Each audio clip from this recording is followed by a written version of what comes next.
Tennis is a sport steeped in tradition. Since the ATP World Tour began, tournaments and players have shared an equal voice, and the ATP Player Council has had a key role.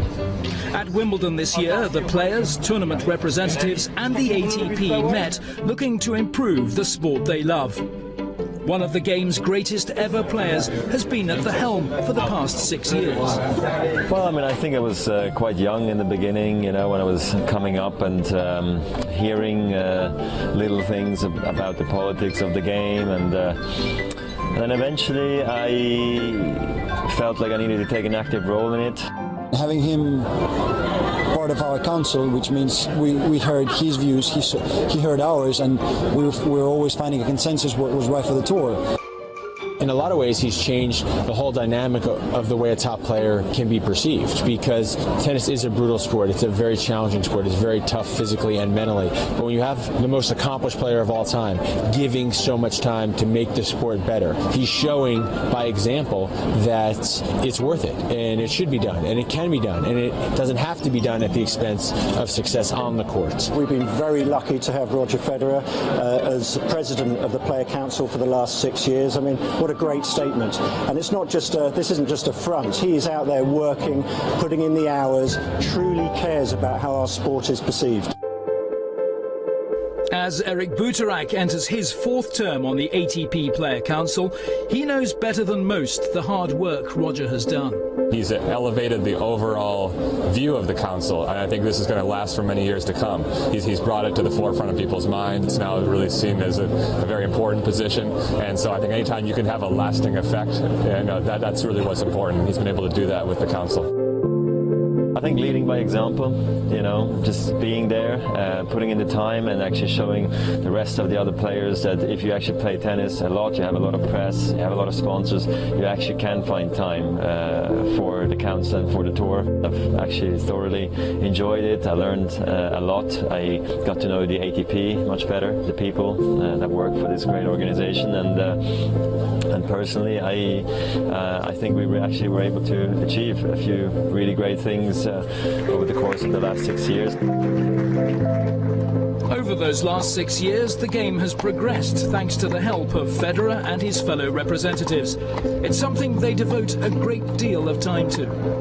As you get to know him more and more, you understand the demands that he has on his time. So the fact that he chooses the ATP Player Council is something that's very important to him, and something that he does devote a lot of time to. You realize, you know, what an important part of his life that the council is. That part of Roger's life is about to change. After 6 years working to improve the infrastructure of the sport, Federer has decided to focus on family life. And his tennis too, of course. The more time I spend in these meetings, you know, which are about, as I say, 3 to 4 to 5 meetings a year, plus you meet sometimes away from the court to speak to the players, so it actually becomes quite busy.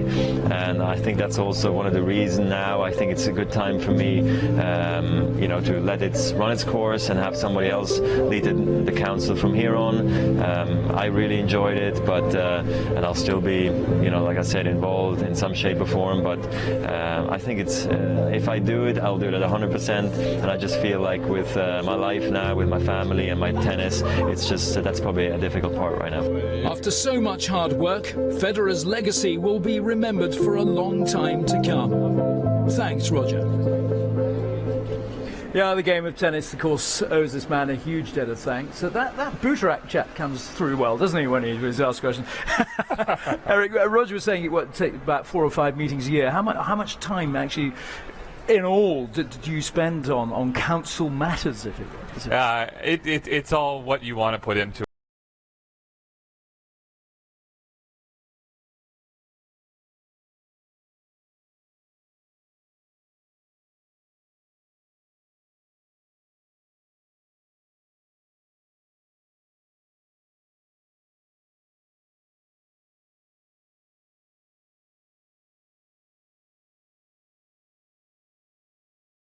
Way and showing how important it was to him was just the perfect start to a great run that we had, and I'm hoping to help carry that on. Indeed. And would the likes of Dino here have any interaction with you? Or he's certainly in the long run, you'd be benefiting from the work of the council. Yeah, absolutely. I mean, one of our biggest focuses, especially over the past 2 years, has been how can we grow the game from the base up.